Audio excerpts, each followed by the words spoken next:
I'm Mark, and this is the Mr. Productivity Podcast, the podcast that's all about solopreneur productivity, simplified and delivered weekly in bite-sized 30-minute or less episodes. Today, my guest is Jeff Sanders, author of the 5 a.m. Miracle, Dominate Your Day Before Breakfast, and the Free Time Formula, Finding Happiness, Focus, and Productivity no matter how busy you are. Now, before we dig into the heart of today's episode, I have something special to share with you. Every month, I host a live masterclass aimed at helping you increase your productivity as a solopreneur. We've covered a wide range of topics so far, everything from gaining clarity in your work to effective daily habits, decluttering your workspace, maintaining health and wellness, and mastering time management. And we're just getting started. If you're looking to ramp up your productivity and achieve more as a solopreneur, these masterclasses are a treasure trove of insights and practical tools. Now, here's what you need to do next. Head on over to mrproductivity.com/masterclass. Bookmark that link and check it regularly to stay updated on our upcoming masterclasses.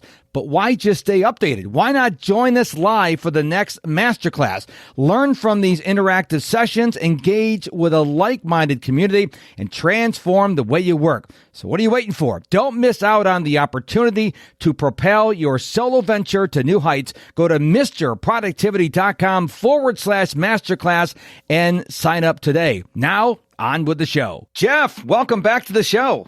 Hey, thank you, Mark. I'm excited to be here today. Now, when you were on the show back on episode 661, now, listener, this is like episode 1230 or some crazy number like that. It was back on November 10th, 2020, and it was known as the Mark Struczewski podcast in December of 2022. I don't know if you know this or not, Jeff, but I rebranded it to a much more common sense name of the Mr. Productivity Podcast because I'm known as Mr. Productivity, and it just made sense because, let's face it, no one goes to Google and finds out how to use Struczewski something. That's a good point. I like that. Yeah, it is. Plus, you got to learn how to spell the name. Anyways, I am excited to have you on the show because we are both members of the 5 a.m. Club. And now, listener, if you're going 5 a.m., are these people serious? Well, you're listening to the show, aren't you? So obviously you're a little bit interested. Here's how I got into it. I read a book called The 5 a.m. Club by Robin Sharma. I'm sure you've heard of the book. Oh, yes. And one of the things he talks about in the morning that a lot of people I talk to who are in the 5 a.m. Club don't do. He says when you get up, the first thing you do, he calls it the victory hour, but the first 20 minutes, you do some heart elevating movement. Okay. So we have a long hallway in our house. So I get up in the morning, use the restroom, and then this is going to sound weird to you, even to you, Jeff, but I walk up and down our hallway while reading my Kindle. Yes, I am reading my Kindle while I'm doing this. It's safe. It's just up and down the hallway. But I find that when I start out with movement first thing in the morning, not a marathon, I run my 5K later in the day, but when I do that in the morning, I wake up more. I guess it's purged the cortisol or something like that. Do you do something similar? I mean, I don't pace in my hallway, but I do. Well, you have more kids. Let's be honest. You have what, 4 girls under 5? Oh, 2 girls under 5. 2 girls under 5. So, any dogs or cats? We had a dog. He passed away last year, so not yet. We will have another dog later. Okay. But basically, I wake up in the morning, and they are already awake, usually around like 5:30 to 6 a.m., somewhere in that ballpark. So my morning routine has shifted dramatically since I've had 2 girls. And so they are the priority first thing. Mm-hmm. But once they are off to school, then I go to the park and go for a run on most mornings that I can. And so my movement happens after their routine, but I'm still putting the emphasis on I want to do my big cardio workout as early as possible because that makes a ginormous difference in my energy and then focus during the workday. I can't overemphasize that enough because if the weather is uncooperative, in other words, I'm a daily 5Ker. If the weather is really horrible, maybe thunder and lightning storms, and I run later in the day, my whole day seems off. So I get up at 5 o'clock, sometimes 4:30. I wake up when I wake up. It's either at or before 5 a.m. And what I do the 20-minute walk, and then now it's getting the summertime, so it's getting really light earlier. Now I live in Houston, so it's good to go running your 5K as early as you can because in the later in the day, you ain't going to go doing a 5K when it's 2 o'clock and a million degrees. But so I actually walk for 20 minutes in my home. And then I will do a 5K about an hour later. So within the first 90 minutes, I've already got about 50 or 60 minutes of exercise in, and that sets me up for an incredible day. Oh, definitely. That would be a huge boost. I mean, if you have not done that and then you shift to that lifestyle, like I have done that before. Yeah, I have seasons in my life where I don't work out very well, and then ones where I prioritize lots of activity and movement. And it is such a breath of fresh air to start your day like that.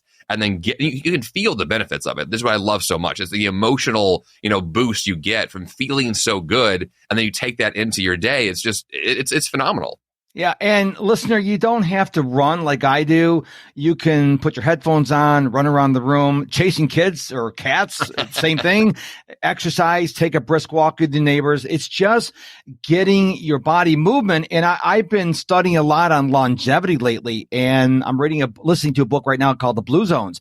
And what they found out, all these centurions and all these not centurions. That's the Disney show. The centenarians. My wife just corrected me this morning. Sorry about that.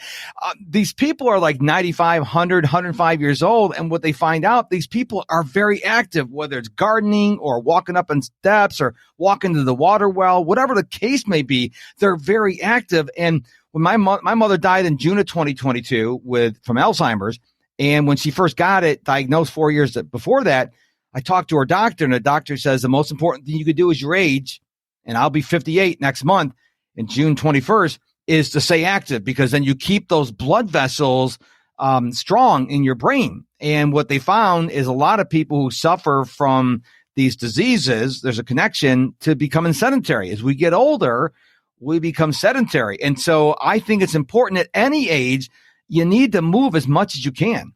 Oh, I totally agree. I mean, having kids is helpful in that regard.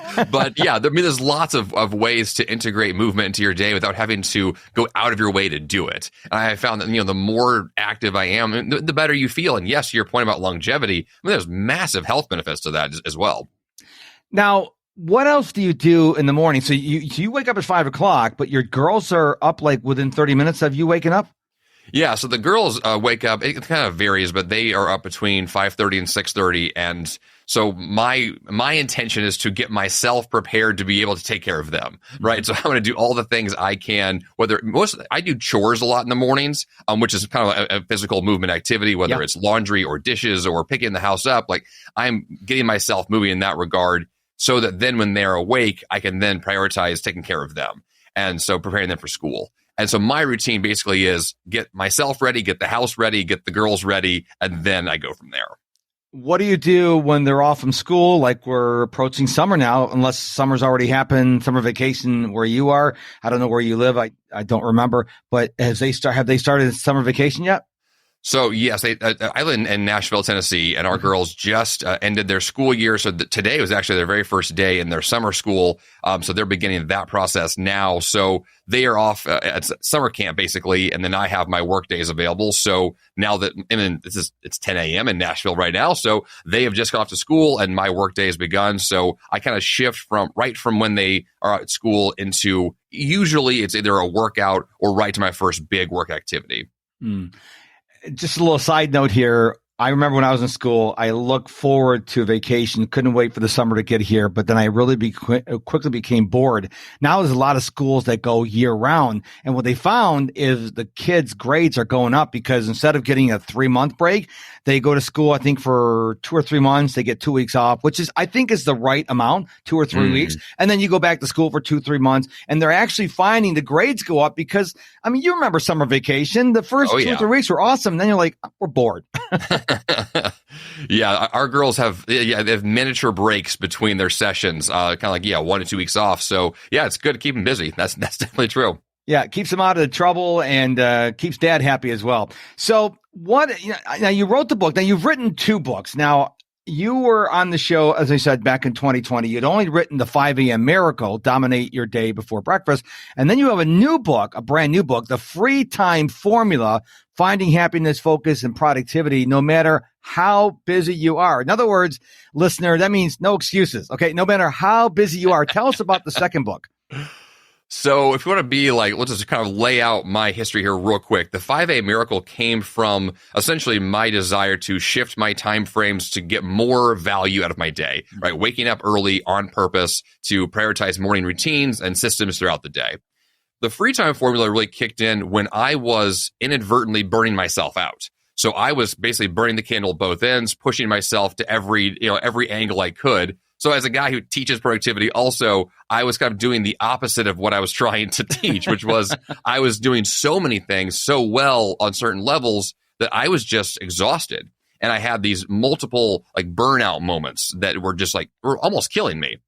And so the second book comes from my response to, okay, if I want to prioritize productivity, which I definitely do, but I also care about my health, which I clearly do, how do those two things pair together to create a life where I have the margin and flexibility and what I call free time to allow that to wiggle into your day in a way that feels natural, that prioritizes what matters most, which in my life is definitely my health, so I can go do the things I care so much about.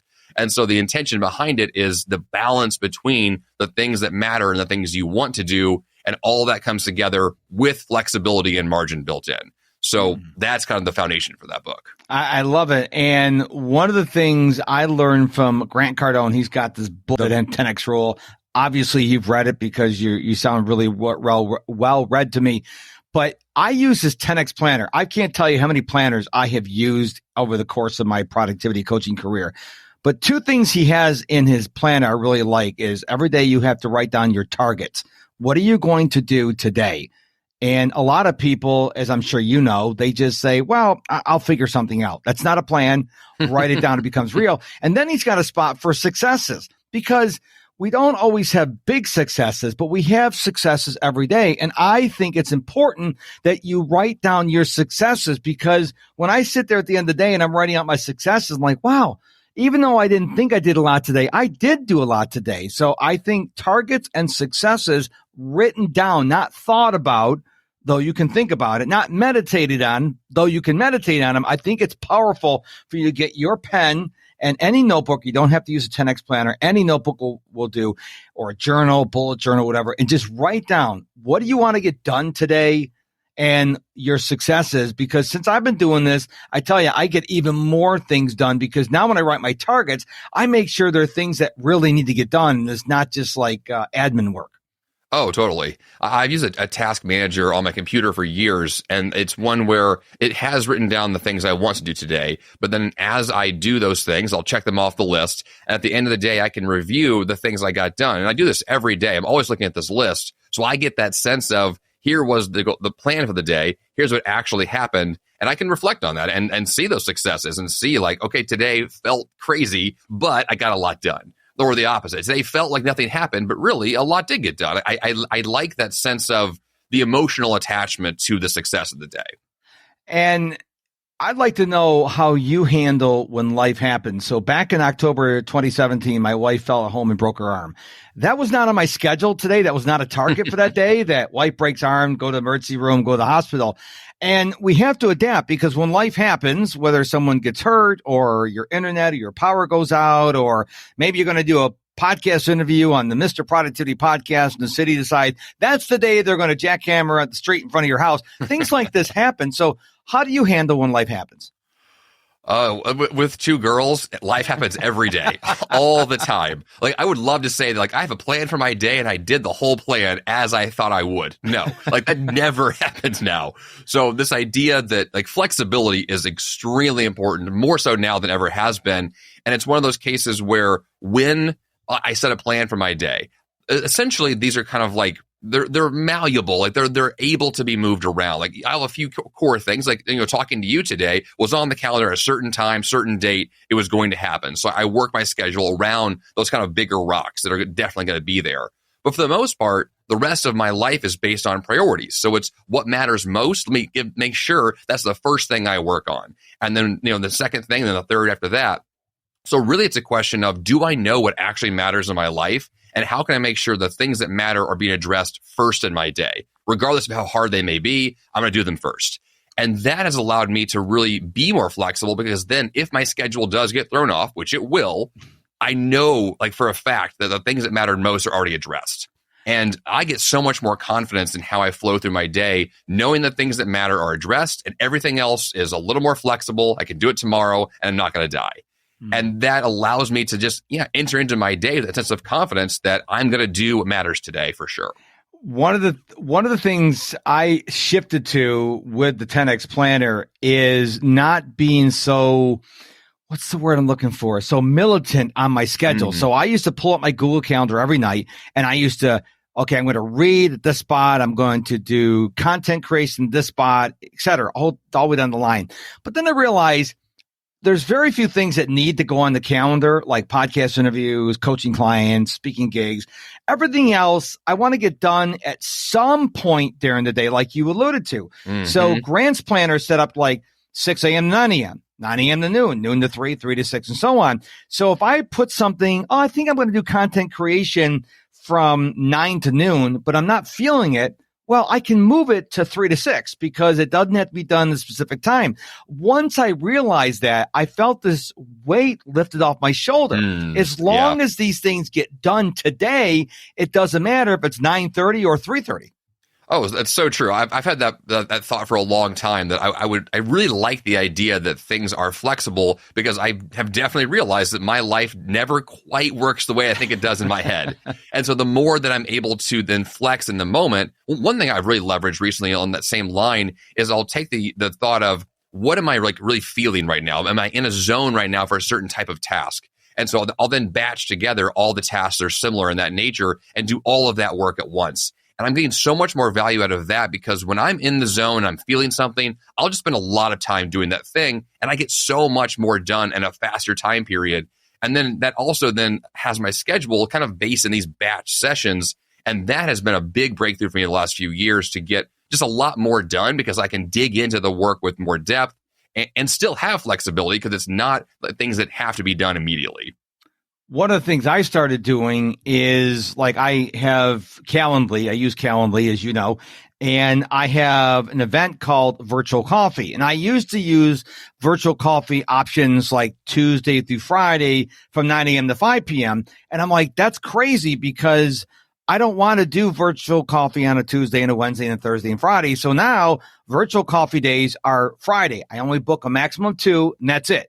My networking call, let's say someone connects with me on Twitter or LinkedIn, they'd like to have a networking call. Well, I only do those on Thursdays. So I know Thursdays are networking days. Fridays are virtual coffee days. Tuesdays are podcast days. I think if you set the schedule up that way as a solopreneur, then you don't have to say, oh my goodness, today's Thursday. Oh, wait a minute. No, today's not a podcast day. Today's a networking day. And I've since I started doing that, I find it's a lot easier for me to stay calm during the day and get things done. Yeah, the theme days idea, which I think is what you're alluding to here, is beautiful. I've loved that for a long time. If I can do, especially when I'm scheduling my life ahead of time, if I can just put everything that matters, that's all related onto one certain day, then when that day shows up, I know like today's a podcasting day. Let's do nothing but podcast stuff. That just feels so much more productive for me at the end of the day also. Like I have this emotional sense of today was all about this and all of this got done. And those days to me are so much better than the days where I'm doing 10,000 little things that are all unrelated. It's just so inefficient and so sporadic and just it's too like chaotic in my head. And so I like the simplicity of saying I'm doing one thing. It's big. It's awesome. It's all related. Let's go do this now. Love it. Why 5 a.m.? I mean, I explained earlier in the show why I started the 5 a.m. Your book is called The 5 a.m. Miracle. It's not just getting up at 5 a.m. I'm confident your book really drives that point home. There's no magic in getting up at 5 a.m. or doing jumping jacks or running a 5K. It's what you do at that time. So why 5 a.m. for you? I mean, the initial 5 a.m. time was chosen arbitrarily. It was the time I needed to get up early enough to go for a run before I had to be at the office at 9 a.m. So it was just based on the day job I had at the time. And I kind of reverse engineered my calendar to say, if I need to be here by 9 and the commute time is there and breakfast and the workout, well, when do I have to get up to make sure all that fits in? Well, 5 was the best time for it. So that was really arbitrary to choose it originally. But ever since then, it has symbolized intentionality, right? It's a symbol for I'm going to live my day on purpose and plan it for what's best for me. And so on any given day, when I get up varies all the time. It's not 5 exactly every day. I'm not, the soldier here is going to stick to that schedule just for no reason at all. Like I make sure my schedule reflects my highest priority for the next day. And so the real question behind 5 a.m. is what matters to me tomorrow morning? What's the most important thing I want to guarantee time for? Because for most people, the early morning hours is their only real time alone, or their only great time for personal focus, or it's the best time to make sure you do the thing you usually procrastinate on and just don't ever do. And so if you can wake up and go for that run, or wake up and do your yoga, or read that book, or study for your test, or whatever the thing is you're doing, when that's the first activity, you do it, you get it done, and you feel awesome because of it. And for me, that emotional release of I just dominated my day before breakfast feels fantastic. And to me, that's what it's always stood for. These last 15 years or so that I've done it, it is this symbolic stance of I care about my time, and my mornings are the first chance to really address today. So let's make my mornings awesome. When you don't sleep good at night, do you still get up at 5 o'clock? No. I do. And it's not by choice. My body goes, okay, we fell asleep at 1, but it's 5 o'clock. Get your butt out of bed. It's weird. Well, I say no. Sometimes I do. It depends on, now that I have 2 young girls, I'm up regardless, right? I have to be awake for them. But part of it is that I know for me that sleep is the foundation for my day. If I don't get great sleep, it's going to have an absolute effect on my day in a negative way. So if I can get more rest, I will. If I can't, then what I'll have to do is adjust what I focus on that day to address the fact that I'm too tired to do really great creative work, or the kind of work that would need my brain cells to be active. So what I'll usually do is, on a low sleep day, is prioritize like household chores or mindless tasks, or mow the lawn, or whatever it is that I don't need to be like really alert for, and I'm fine. That's so good. Now, we both know that if you want to get up at 5 o'clock, you can't go to bed at midnight. So I have created a bedtime routine, which no one talks about. I mean, I know you talk about it, but a lot of people don't talk about a bedtime routine. So what I do is I try to stop eating by 6:30 at night. So I'm in bed, lights out at 9. So they say 2 to 3 hours, your last meal before you go to bed. And so I stop eating at 6:30, 8 o'clock, screens are off. Then I usually take a shower with lavender soap, because lavender is supposed to be a miracle to get you to sleep better. And then I read my Kindle until 9 o'clock, or when I start drooping, sometimes 8:45. So I'm usually in bed from 9 to 5, and I use a sleep app to track my sleep. Now, it's just me, my wife, and 2 dogs. So we have a little bit different dynamic than you do. So I'd be curious to know what your bedtime routine looks like. Well, it's pretty similar in that sense. I mean, if my goal is to get to sleep usually by 9:30 to 10 p.m., it's a similar pattern. My girls are usually in bed by 7:30, so I have about a 2-hour window or so I work with where I'm just like shutting down the day. So, I mean, at the time they go to bed, like all the lights in the house are already dimmed or turned off. So we kind of turn our house into a cave if we can, because we want them to be asleep, right? But then, of course, that means my wife and I are also in that same track of, how do we end the day intentionally? And at that point, it is a pretty low key evening for us. It is like, wrap up dinner, get tomorrow's schedule nailed down. And then we just, we read, or we just chill and go to sleep as soon as possible. And so the intention behind it, because of my girls in a lot of ways, when the lights get turned down, it changes the environment. Like it's a very obvious way to say, like, this has shifted now. We're not doing a lot of activity. We're not going to do a lot of work projects. The day is ending. And I like that sense of the clarity of this is a new season of the day. Like this is a new time to do something different. And that sense, the different is don't do anything, right? Prepare for sleep, take your shower, go to bed.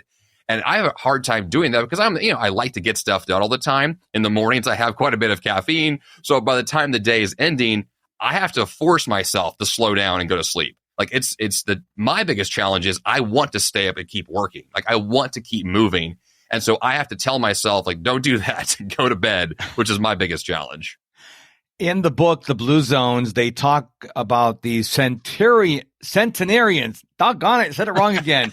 The centenarians, when the author would ask them, how does your sleep routine work? And they go, well, when it's dark out, we go to bed. When the sun comes up, we get up. It was like they just said, well, isn't that what everybody does? And it seems, back in the day, before we had electricity, before Edison invented electricity, that's what we did because you couldn't work in the dark. So you went to bed and then you get up at daybreak. And now we have all this electricity. Of course, we have the internet, social media, smartphones. And I think that's really wrecking our sleep. And as you and I have talked about in the show already, if you don't get good sleep, you can't be productive the next day. Well, and the opposite is also true in that sense of when my day starts, I intentionally turn on the lights, I open up the drapes, let the sunlight in. Mm-hmm. So I'm doing the exact opposite. Say I want the natural sunlight in as soon as possible because you do wake up more effectively and it resets your rhythms for the day. Like there's one strategy I've tried. I haven't done this really well, but if you go outside in the morning and get sun on your face for like 15 minutes at sunrise, it will reset your rhythms and you will have a healthier set of like, I'm energized at the right times. I dip in the afternoons at the right times. I sleep better at night. Like it resets those rhythms. And so, yes, like playing your life with the sun is extremely important because that's how we've all evolved to live. But we don't do that. And we need to. Mm. So my father passed away unexpectedly April 2023, and we adopted his dog, Bichon Frise. And because I look and sound like my dad, she follows me around everywhere and she sleeps right next to our bed. Well, she hasn't always understood that it's the 5 a.m. club. Sometimes she's scratching at the side of the bed at 4:30, 4:45. And I'm like, Sadie, this is called the 5 a.m. club. Go back to bed. Go back to bed. It's too early. But what happens when I wake up out of bed and turn the lights on, she's like, hey, Dad, let's rock and roll. She's like, I'm all rested and ready to go. And I'm like, okay. Let me explain how things work here, girl. First of all, I had to use the restroom. Then I had to do my walk in the hallway. And the first couple of days she was in our house, she's like, okay, we're walking there. We're walking. But what are we doing? And she would follow me up and down the hallway for a couple of times. Then she'd sit off to the side and she'd just like turn her head, watch me walk back and forth. She goes, I'd like to know what she was thinking. She's going, what is this guy doing? He's carrying that thing in his hand and he's walking back and forth. But it's funny how, when you get into getting up at 5 a.m., even though I have my Apple Watch set for 5 a.m., I'm usually up 6 out of 7 days a week. I'm up before the alarm goes off because, as you know, you've been doing this for 15 years. When you train your body goes, okay, it's time to get up. Oh, yes. Every time. Well, and to that degree of the workouts early in the morning, one thing that I have known that definitely like my body responds to this is that when I have that habit of movement first thing in the morning, the next day, when I'm trying to get up at 5 a.m. and maybe I don't want to, my body like physically is trying to get me up. Like my legs are twitching and I feel this need to like, I have to move because my body is so used to that movement. It's like, okay, we're here. It's 5 a.m. Let's go. There's no questions asked here. And I feel like that sense of rhythm is so baked into us, especially when we establish that over the course of just a couple of weeks of doing this, your body will adjust and say, okay, I like this. Let's do it again. Yeah, when we had daylight savings time and we sprang forward, I was kind of depressed because there's first light and then there's sunrise. So the first light's about anywhere from 10 to 15 minutes before the sun comes up. And the day before daylight savings time, I was able to run at 5:50. And then I had to wait till 7:20 the next day. It was crazy. But now we're getting into 6 a.m. I can start going running because, as I mentioned earlier, I live in Houston, Texas. You don't want to be running a 5K at 2:00 in the afternoon under the beaten sun. So runners in Houston try to get out as soon as first light, we're out there because it's 75 degrees and that's about as cool as going to get the rest of the day.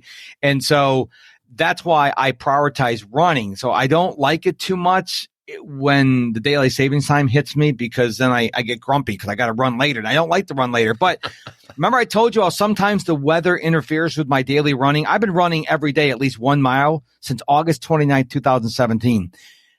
Couple times we've had thunder and lightning all day. I actually ran a 5K in my house. Oh, wow. It's not easy. Let me tell you, it's not easy because you have to run down the hallway, through the library, around the couch, back down the hallway. It's still a 5K. And I don't run as fast, but I will run every day. And because when I saw what the sedentary lifestyle did to my mom and my dad, who passed away, as I said, in April, I saw what the sedentary life did to them as you get older. So I am determined to live to 110, 120, but not just live. I want to be running at 110, 120 years old. And the only way you can do that, as you know, Jeff, because you prioritize both your productivity and your health, you got to take care of your health now. If you want to be doing these things later, you can't wait till you're 97 years old and go, I'm going to take up running. It's not going to work that way. On that same note, one thing I've noticed is that when I take care of my health and I'm in a good season. Like things are flowing, it's fine. The problem becomes when you're out of that sync and you're in a bad season, you haven't been doing things well. What I have noticed is over time is I have more awareness now of seeing myself going down that track before it gets too bad. Because a lot of people, they don't recognize their health is bad until their doctor tells them you're having a heart attack right now. Like you've waited too long. Like it's way too late at that point. And so my awareness now is I can catch myself before it gets bad and then, reset my rhythms, get back to a healthy lifestyle. And I think that sense of, getting yourself to that point of knowing your body, knowing what you need and being able to adjust, like it prevents so many problems. And that is such a huge aspect of what health is you do the work now to not have that detrimental effect down the road. One of the, I read a couple books from Dr. Mark Hyman, the 10-day detox diet and Young Forever. And he said, look, if you get nothing else out of these books, reduce sugar, reduce processed foods and whole grains and move. And people want pills, but food and movement can do so much to extend your longevity so you can be more productive. And I just tell people, instead of having a Snickers bar, have blueberries or a strawberry or some fresh fruit or something like that. Because if you give the body what it needs, the fuel it needs, guess what you can do? You can be healthier and then you can be more productive. So when I teach in my masterclass about health and wellness, the new people go, why are we talking about health and wellness? It's all connected. If you're 400 pounds, you're a smoker and you can't walk 3 feet without losing your breath, how can you be productive? So it all ties together. And I got a feeling you probably teach the same things. Oh, totally. And then on that same note about, even just daily movement, like I'm using a standing desk right now for this interview. I have this all day long. I'm up and physically standing all day.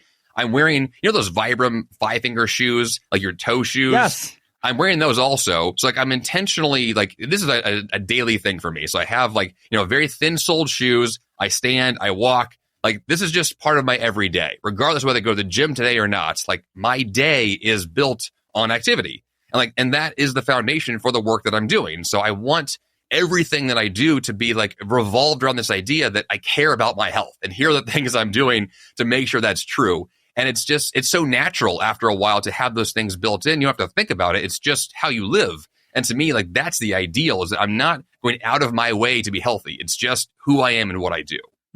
Awesome. This has been a very quick but very powerful conversation. I just hope that the people who have listened to this interview with you will actually take action, because I'm sure you have the same issue with your podcast. People listen, but it's not the listening. It's the actual taking what we said and implementing it. So I really hope that people that listen to my show and your show are action takers and not just, oh, I feel good. I listened to Jeff and Mark on the show, go do something. So tell us more about where we can go to find out more about you and what you're doing in the world.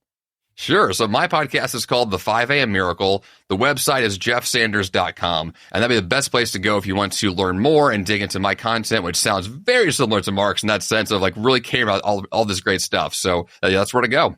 Well, I want to thank you for coming back on the show again. I really appreciate it. I love talking with what's the word I'm looking for? A fellow. That's the word. A fellow 5 a.m.er. My tongue is not working today. I don't know why. Because when people tell me, you get up at what time?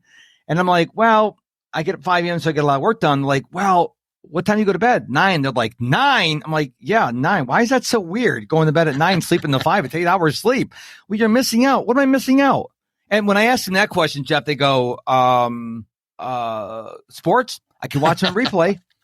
Yep. So where's the issue? So I want to thank you so much for being on the show today and sharing your insights. I really appreciate you. Yeah, thank you. Wait. Before you leave, I've got a huge favor on behalf of Jeff and myself. Would you please smash that share icon on whatever podcast player you're listening or listen to this episode on, and share it with 2 or 3 of your friends. If you listen this far into the episode, you got value, and why should you keep that value to yourself? Share this episode with your friends right now so they can get the same value as you did. And before we close, the one final thing I want to share with you, don't forget to go to MrProductivity.com/masterclass anytime, day or night, any time of the month, and see what the next masterclass is and sign up. The investment is low, but the information, insights, and wisdom and tips you'll get is tremendous. Again, MrProductivity.com/masterclass. Until we meet again, my friend, stay productive and stay positive.